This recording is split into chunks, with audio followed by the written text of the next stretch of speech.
Don't touch me. তুমি আর আমার সাথে কথাই বলবা না। শোনো, তোমার সাথে হয়তো বা কথা হয় অল্পক্ষণ, কিন্তু তোমার পুন্দাইতে মন চাই সারাক্ষণ। সরি ভাই, সরি, আমি আবার একটু নেগেটিভে চলে গেছি। তো ওয়েলকাম ব্যাক। আই হোপ সবাই ভালো আছে আর আমিও ভালো আছি। আজকে কথা বলবো বউ ব্যবসায়ীকে নিয়ে। আর ভাই, এই বউ ব্যবসায়ী কিন্তু যেমন তেমন বউ ব্যবসায়ী না। এই ব্যবসায়ী হাগু করতে গেলে বউ নিয়ে ভিডিও বানা।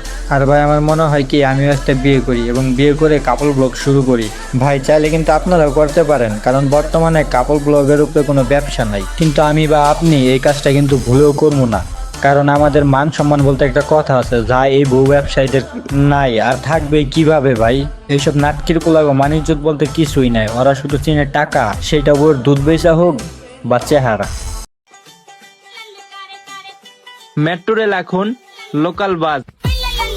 আর তার বউ এখন লোকাল বাসের টিপাটিপির মেশিন। ভাই, এই নাটকির পোলার মূল উদ্দেশ্যই ছিল বউ ব্যবসা করব।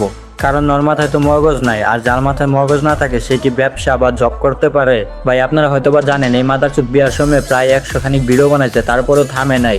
ও বিয়ার পরে যেখানে যায় সেইখানে ওর বউরে নিয়ে যায়, আর বউর পেয়ারা আর চেহারা দেখায় ব্যবসা করে। তো বলি কি মাগির ছেলে, তোর বউরে ব্রা পরায় ভিডিও কর, ভিডিওতে সেই ভিউ আইব আর তোর ব্যবসার উন্নতি হইব।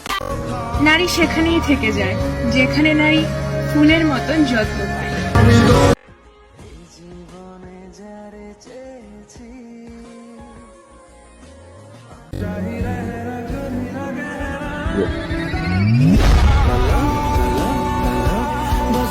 ওরে ভাই, পুরাই দেখি না হিরো আলম ফেল। বলি কি মাতার চোদ, আর কতদিন বউ ব্যবসা করবি? বউ ব্যবসাটা বা সার, নিজে কিছু করার চেষ্টা কর, নাইলে তো আজীবন বউ ব্যবসা করে খাইতে হইব।